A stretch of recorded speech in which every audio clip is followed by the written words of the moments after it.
B and T, if T can be expressed as a function of S and P, then it will become a function of S and P. And so T as a function of S and P is obtainable from here.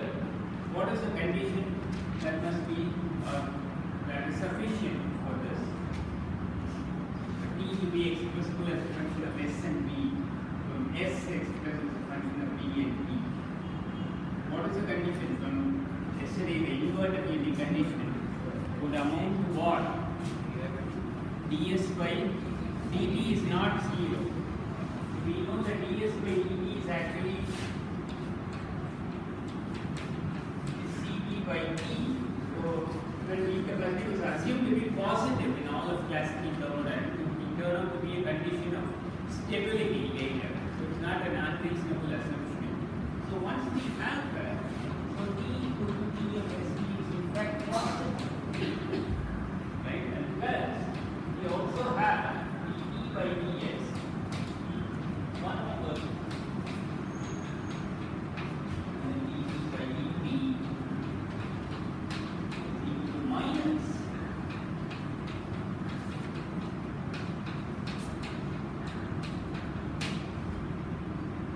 we have all this from the inverse function theorem that we discussed yesterday. It's a direct application of the rules we wrote down yesterday.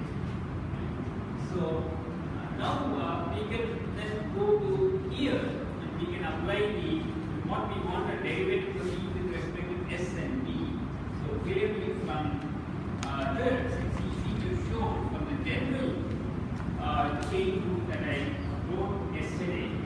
It's possible to show that dE by dV, by that I mean dE by dV at S, will turn out to be dE by dV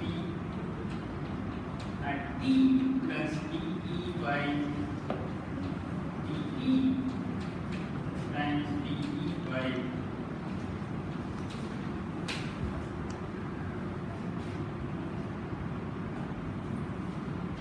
the chain rule that we wrote down yesterday, to Z expressed as a function of x and y, where x in turn would be expressed as a function of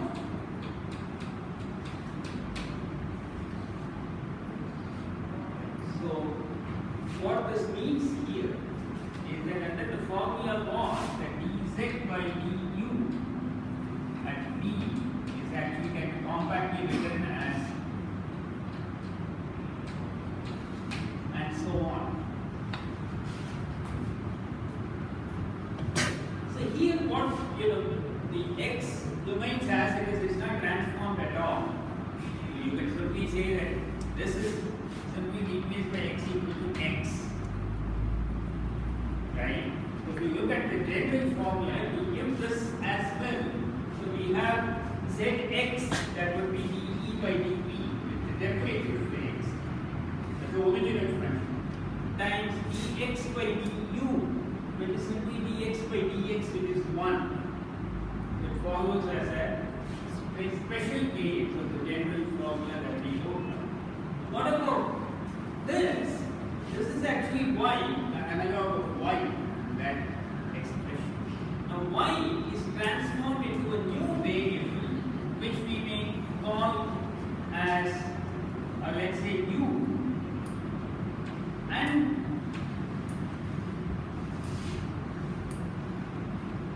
the v is actually also equal to x effectively, right? So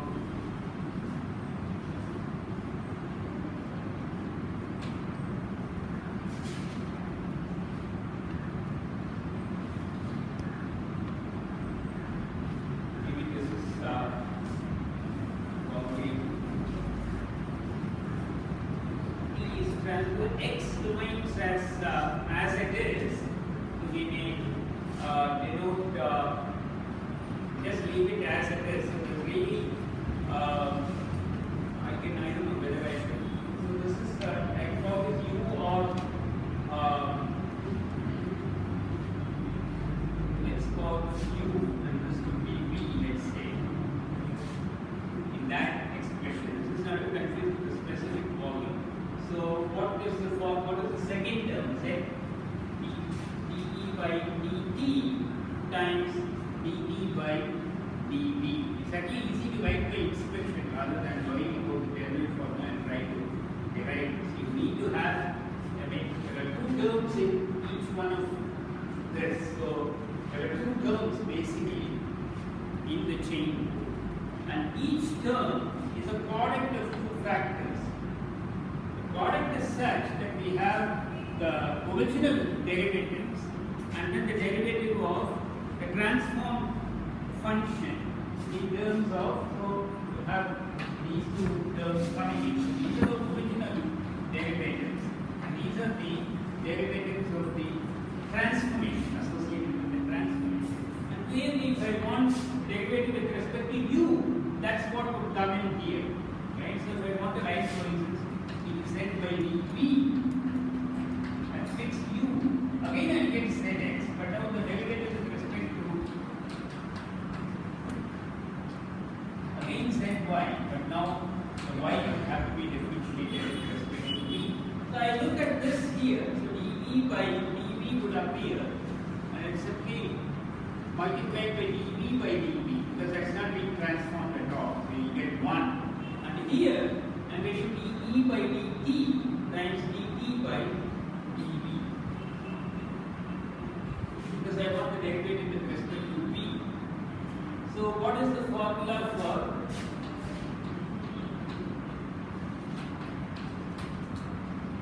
dE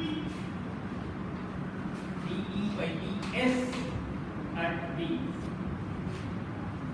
So the s doesn't appear at all in this transformation. So you're not going to get anything. So dV by ds is simply 0 because v doesn't depend on, so v is simply transformed with itself. Right? So you won't get any term corresponding to that, and I simply get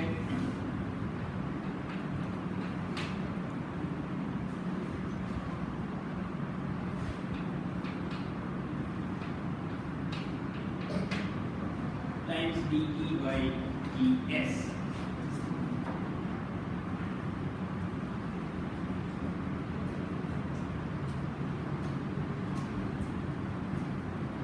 So effectively what is happening is that this term is vanishing. So you might ask, Zx is actually corresponding to dE by dV. Right? That is what it is. X is b, so that is not 0. But however, dx by dv here would actually correspond to dv by ds in the transformation. So b is simply equal to b, so there is no s here. It's not dependent on s. Right? So that term would actually turn out to be 0. This term is 0. We are left with just one term because in the transformation, one of the variables simply not transformed at all. Right? So for that, it is actually transformed into itself effectively. Because b remains as it is, both as a variable in both the older and the new representation. So what we are getting is when you are differentiating with respect to b giving s fixed, you get a factor 1 here and a factor 0 in the second formula. So you can reconcile yourself to that. Right? So what I look for here when I look at dE by ds, I'm actually looking how the variable, each one of the variables depends on s. Here I see that b doesn't depend on s at all. Right? So that term would automatically not contribute, and I only look for the variable t where alone the s appears. So it can be easily inferred by inspection. Or you can go to the general formula and convince yourself that one of the terms will turn out to be c. This is anyway the final form. So now dE by, so I can now write as dE by dV at constant s is, this might be a roundabout way of doing it, but I am deliberately doing it for a reason. dE by dV can be written as ds by dV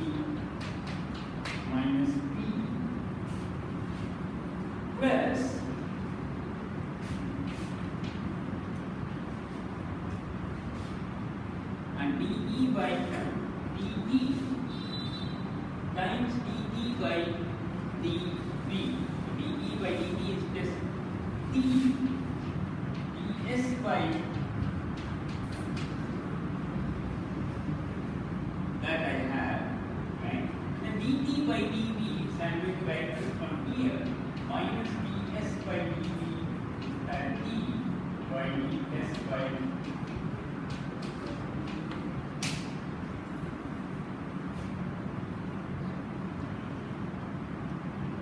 right?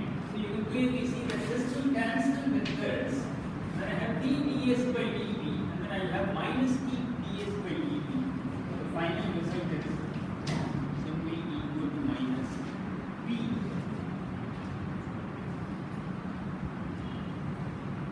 Now this one, dE by dt,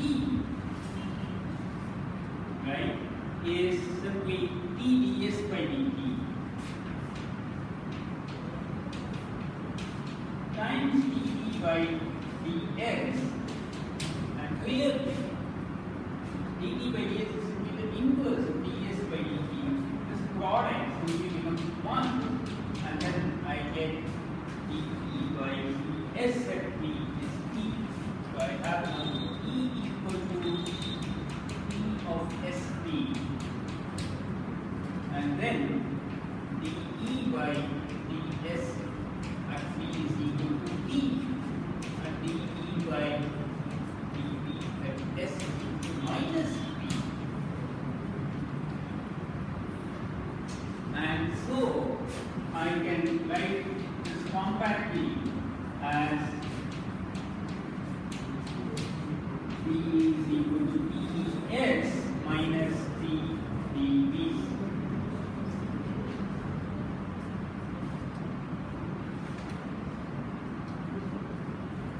Right? So this is what he called the fundamental equation. Because from it he said all properties, temperature and pressure can be directly obtained, and any of the other free energies and other things that we will introduce can all be determined. So that is why Gibbs called it the fundamental equation, because this is a fundamental equation for a substance. Each substance it will have a different fundamental equation relating to internal energy, entropy and volume. Just as an equation of state, you might have seen the van der Waals equation of state, for instance, right? P equal to RT by B minus A by B square. That is a general equation.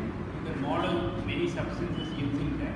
If we take a particular substance, ethane, let's say, its A and B will differ from the A and B of any other substance. That's how we distinguish the van der Waals equation of state from one substance to another. The parameters would be different. This is like an equation of state. It is rather than giving the relationship between P, B and D, it gives a relationship between E, S and D. It will vary from substance to substance. But for each substance, if it is given, then I can clearly calculate the temperature and pressure from this, which Gibbs called a general equation. That is valid for all substances. All substances, dE by ds is T and dE by dv is minus P. Right? So this is what he calls a fundamental equation. This is what he called as a general equation. So this is a fundamental equation and general equation to describe reversible processes.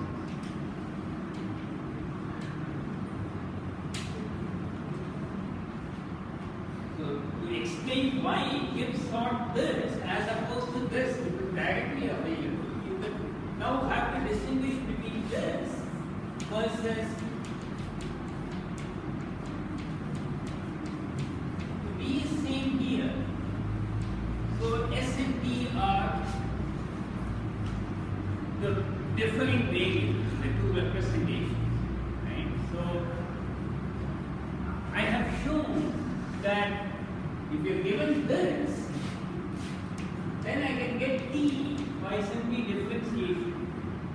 But we will later on show that entropy from this.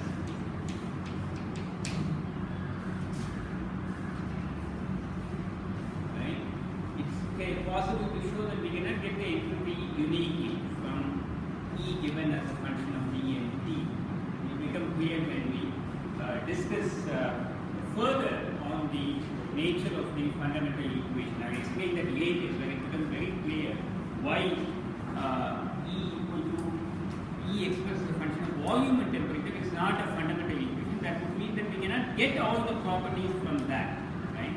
But before we go there, we will introduce the next idea of Gibbs. So this is basically what was found in the first paper of Gibbs. The second paper, he simply writes the same equations right at the outset, but then he says this is now valid for properties of fluids in equilibrium. This is where Gibbs makes a transition. He simply takes all the results that were available for reversible processes and simply concludes that they must be valid for all fluids in equilibrium. He doesn't give any explanation, simply assumes that that is the case. So, in one sense, Gibbs really did not generalize thermodynamics, because that would mean that you have to introduce ideas to take into account irreversible processes. Because the equations for reversible processes are already available. Right? However, what Gibbs did was, he did not do that. Rather, he created an entirely new subject, and that is the theory of thermodynamic equilibrium. Properties of systems in equilibrium, and he simply assumed that those relations which have already been derived for to study reversible processes must be valid here too. Right? So that is the assumption that we will also adopt, and from now on, we'll forget about everything done with reversible processes. We'll take this as the starting point, and we'll assume that this is valid for a single substance, that's a pure substance, no mixture air at equilibrium. Right. Now we'll make a further modification to this as far as theory of reversible processes is concerned. We assumed a homogeneous body of fluid.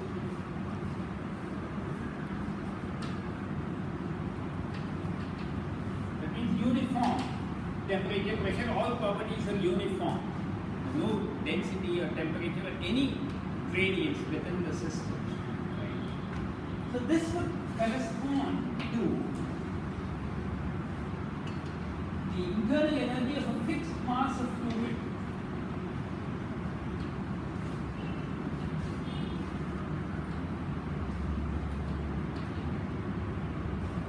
Right? So the mass of the fluid is fixed.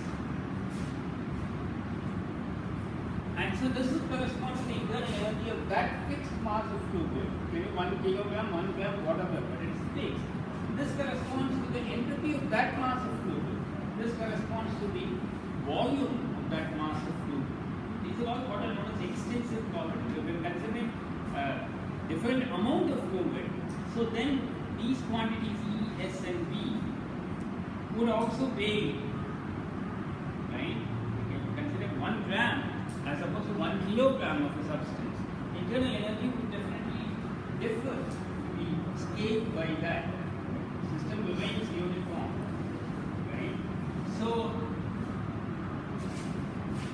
there is nothing here to account for the variation with respect to mass. What would happen if the mass of the body of fluid is varying?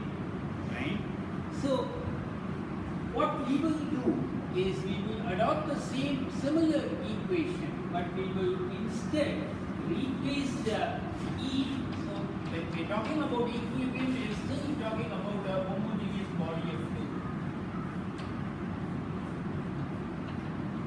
So again, E, S and B would correspond to the total internal energy, total entropy and total volume of fixed mass of fluid. So rather than doing that, what we would adopt is that we assume the same equation holds Now, with the E replaced by a specific internal energy, which we call as epsilon, the S replaced by the specific entropy, and the V replaced by the specific volume. As is done commonly in textbooks in thermodynamics, the specific would mean per mole rather than per mass. We can also define these as quantities per mass to follow the common convention followed in the majority of the textbooks and denote these as a per mole specific quantity. This is valid for any mass of fluid. I can consider 1 mole of the fluid and denote the corresponding internal energy, entropy and volume by the lowercase quantities. Right? So I will simply replace this by this.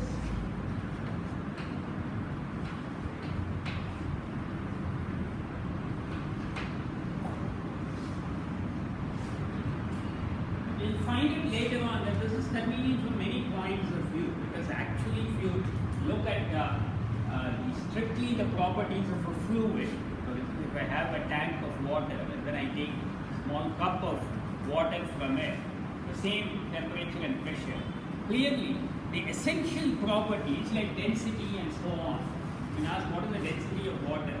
We don't ask what is the mass of water at 25 degrees centigrade and or 30 degrees centigrade and 1 atmosphere. We only ask what is the density of water. The mass of water can be anything, right? I can consider as much amount as I want. Even if I consider 1 cup of that water or 1 tank of that water, its essential properties at that condition remains the same. Those essential properties are the specific volume or the density, the specific internal energy, the specific enthalpy, whatever quantity you can think of. You look at, for instance, the steam tables, which is commonly available, or any tables, you will see listing of only the entropy, enthalpy and so on will be listed. They are all per kilogram actually, or gram or whatever. So they are all specific quantities. These are the true indicators of the state of the system. If I want the total internal energy, once I know the specific internal energy, I just have to tell you how much of the amount is there, and I simply multiply it. If I say 10 moles, then I simply, if I say 100 moles, the same epsilon I can calculate the internal energy of any mass of substance. So these are really the true parameters. These are referred to as specific variables. Whereas the E, S and P, which refer to the internal energy of the whole mass of fluid, right? They are referred to as extensive because they are dependent on the extent of the system, how much I consider. Whereas the specific variables, provided the temperature and pressure and the state of the system is the same, right? Whether I consider 1 gram of water or 100 grams of water, the density of that water, the temperature and pressure are the same, is going to remain the same. So the specific property will remain the same, right? These specific properties have to be distinguished by quantities such as temperature and pressure, which also don't depend on the extent of the system. They are referred to as intensive.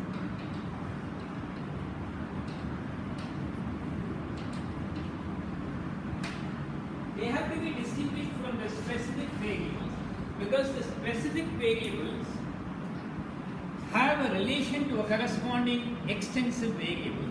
There is no relation of the intensive variables to any extensive variable. Right? I can talk, for instance, if I am given epsilon, that is per mole, and if I consider 10 moles, I multiply and I get the corresponding E. So there is nothing like a scaling of the temperature in this way. I cannot consider 10 times the temperature when I consider 10 moles. Temperature remains the same. So they are not connected to any extensive property. So in that sense, they have to be distinguished from the specific properties which have associated with them the corresponding extensive property, right? Now our starting point would be the fundamental equation would now be expressed in terms of the specific variables.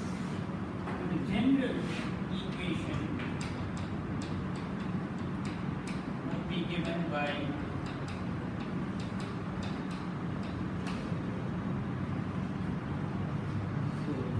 Are there any questions?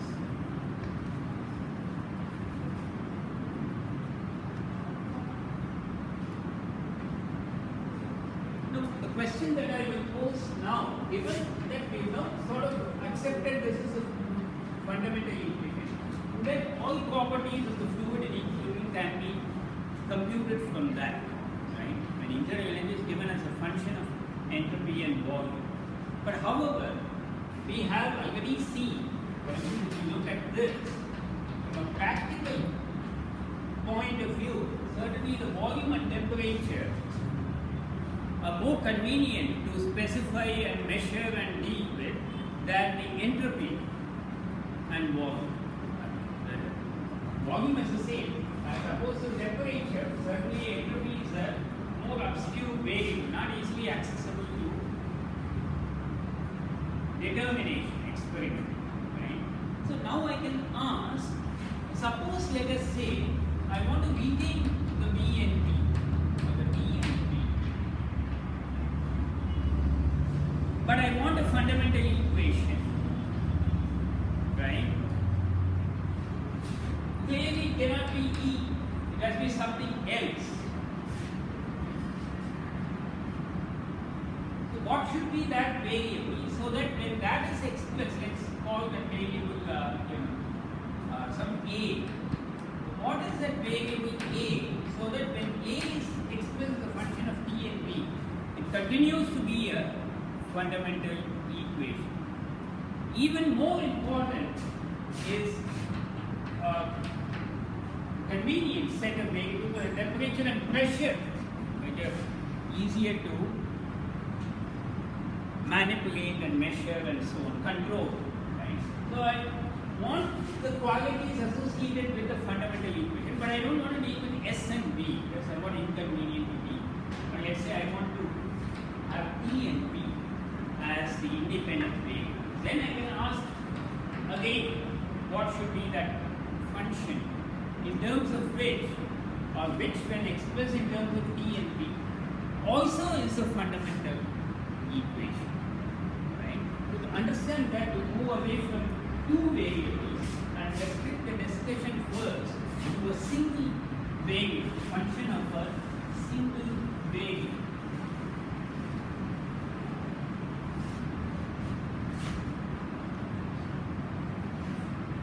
Suppose I have a relationship between y and x, let's say. Some functional relationship between y and x, right? And I can, for instance, specify it in terms of an analytical function, or I can simply give the data in terms of x and y. So I give various values of x, various corresponding values of y, and you can plot it, and then you can do whatever you want with it. If you want to differentiate it or look at its properties, find the maximum, minimum, whatever, right? Integrate or whatever. I can do whatever I want with it. Right? So this I will take as the relationship between x and y. Now I will say that I have a function in mind which is y equal to f of x, but I don't give you the relation between x and y directly, but rather give a relationship between x, so that remains the same. But now a new variable m, which is defined as dy by dx. So I am going to give you the information about this function in this manner, not x versus y. Then it's very trivial, I can just plot it and get the function. But I am saying that I am going to give this as x versus m, but m is effectively the slope of the curve. Now the question is, can you construct function from this data. Is it possible for you to construct the function y equal to f of x from this data? So we can find out corresponding values of y. How?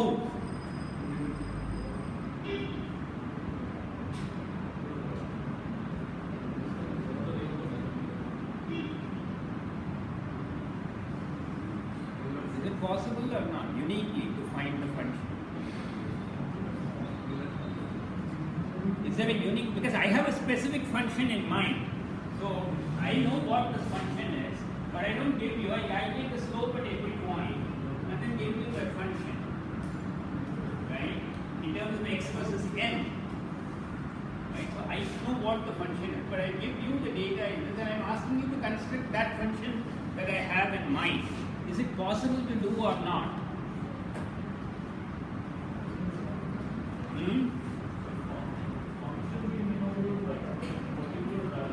No. Your values means then you can construct the function, right? So I am saying I give you the answer. The answer is no. I cannot find the function that I have in mind. You might by chance be able to find it. There's no guarantee you will be able to find it. The question now is why. Suppose let's say I give you the slope and then you say that I draw a curve like this. Right? And say that this is the curve. Now to match with this data, right, I can always construct other curves that are effectively parallel to this. Right? All I have given is x versus m. So let's say the value at a particular x is m.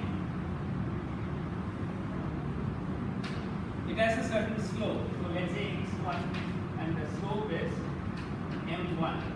Certainly I can construct another curve, right, which has the same slope at that point but a different value of y. Certainly possible. Infinite number of curves can be constructed that way. So I might have some one particular curve in mind, but let's say you end up with this curve, but I say that is not the curve that I have in mind. Right? So clearly, this doesn't uniquely specify the curve. Another way of looking at it, since m is just dy by dx, I can write this as dy by dx. It's given as a function of x. The easier way probably to look at it is, so if I want to get y from this analytically, let's now look at it analytically rather than in terms of data. How would I get y?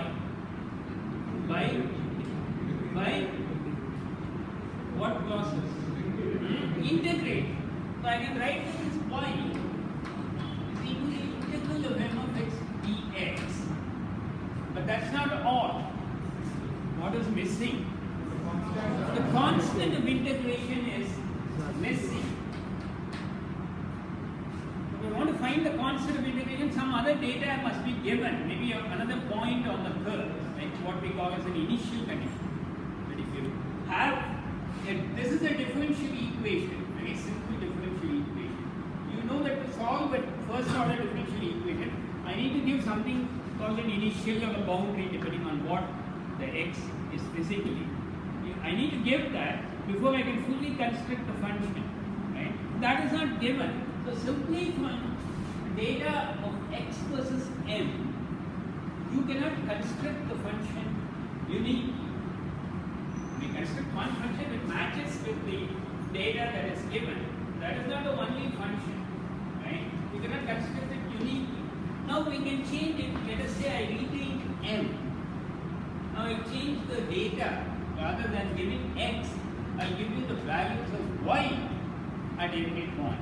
For each value of y on the curve, I give the slope. Now can you construct the function?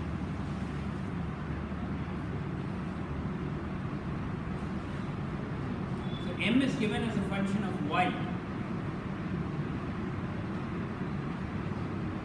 Now can you construct the function?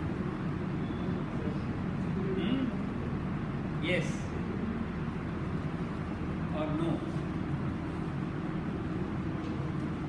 How would you integrate that? Huh? Huh? No question of linear equation. Maybe linear or not linear. Even if it's linear, we're not talking about linear or non-linear. We don't know what the function is. I'm simply given y versus m. Can I construct? Huh? Can I construct the function y uniquely again? No. Why? Why explain? Come to the board and explain. Same case, yeah, that's true. Same argument would hold. Again, yeah, that's true. If you take one And slow, but this time, that is one value of x. But I can always, always another curve will have the same, exactly. Same argument will go geometrically. Analytically, I simply have to take this m of y is given. Again the same clause. You can integrate it, right? Good. Yeah. So same argument holds. Whether I give you the data in terms of x versus m or y versus m. Now I have dy by dx is m, which is given as a function of y. Now if I want to integrate this, clearly I will have integral dy by m of y into x. Again that will be a constant. You cannot do it either way. Now the question is, right? Suppose I am somehow fixed on this, m has to be one of the variables. The slope of the curve has to be given. That is one of the variables.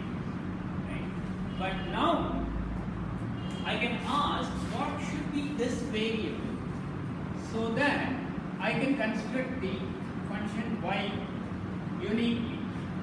Right? That variable can be shown to be equal to c, a variable c, which I will define as y minus mx.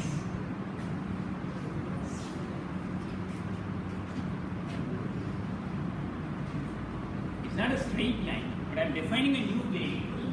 So I'll calculate at every point if I want to calculate c. Right? Suppose I'm given the function.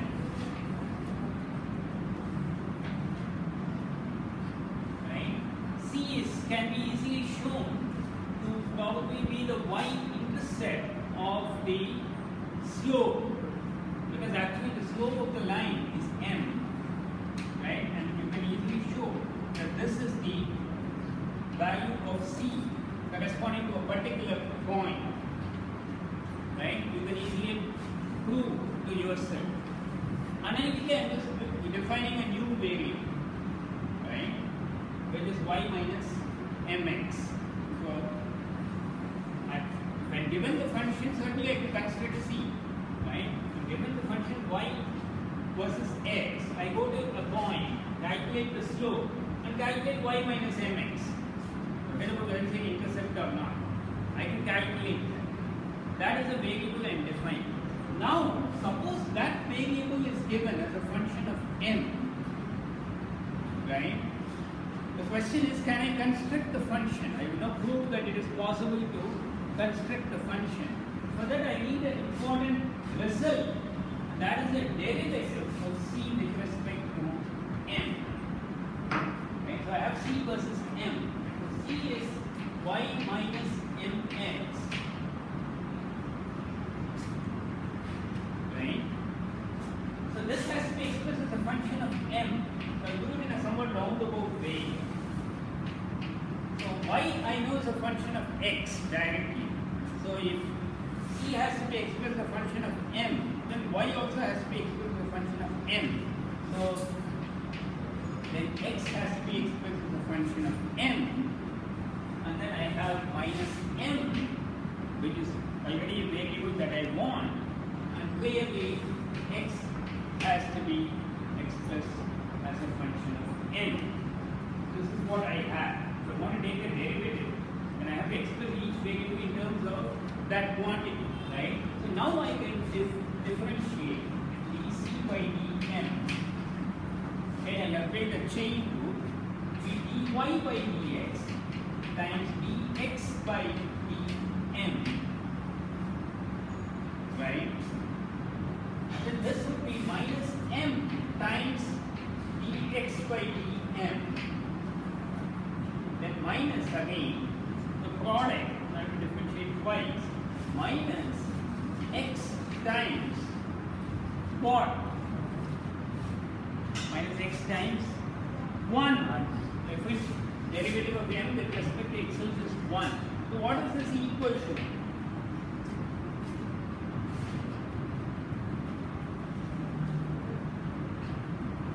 What is dy by dx equal to? M, right? So I have m dx by dm minus m dx by dm. So these two terms would cancel.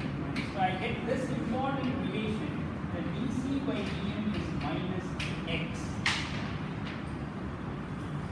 Right? So now we can easily see geometrically. Let us say c versus m is given. Right? Some curve is given. In terms of the curve, let us say is given. So clearly I can calculate the slope of that curve, c versus m, and then I get the corresponding x. X is simply minus dc by dm. So we calculate the slope at any point on this curve, m versus c, right? So at every point, I want to show that I can find x and y. Construct the curve y equal to f of x from c equal to c of m means, but every point I can show on the m versus c curve, I can show how to find the corresponding values of x and y. Then I have constructed the function, right? So I have already shown how to calculate the value of x for that. So I can look at it this way. So I have, I am given mc, so I just plotted and calculate dc by dm minus dc by dm, that is x. Now how do you calculate y?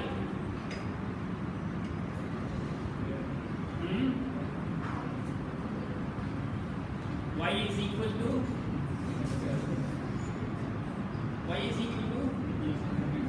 c plus mx. C I know, m I know, x I have calculated. So I calculate the corresponding value of y, and I can construct the function. Conversely, if y versus x is given, because I have to prove it both ways, then there is an exact one-to-one equivalence between the representation y, because we don't want to use any information in doing this transformation. Right? Conversely, if y versus x is given, certainly m again can be found by taking the slope, and c can be found as y minus mx. So I can, y versus x is given in whatever form, I can construct m versus c, and if m versus c is given, I can construct y versus x. So the answer to the question posed initially, if I want m to remain as the independent variable, then to have the same information as the original curve y equal to f of x, that the dependent variable has to be c. It cannot be x, it cannot be y. So what is the relevance of that to this? Where we see the relevance comes from the fact that d is actually d. So we have now two variables. D is a derivative of e with respect. So this is the same thing. So I can substitute d, because for now in both of this d is the same. So I want to replace s by the derivative of e with respect to s, right? So I can establish the correspondence. Y is e, s is x, right? T we know is m. This is slope. Keeping b fixed, and we have to consider the derivative of e with respect to s, right? So what do you think is a? Y minus mx. what is y minus mx here? E minus ts. Because I chose the symbol A deliberately because this is the Helmholtz free energy. So we want to express some fundamental equation for a pure substance in terms of T and V, and that has to be the quantity A. But of course, this is only for a single variable. What happens if you have multiple variables? How to construct these equivalent functions is what we will see in the next class. Okay, so we've done for today. We'll meet again on Monday. Those who have time for questions can stay back.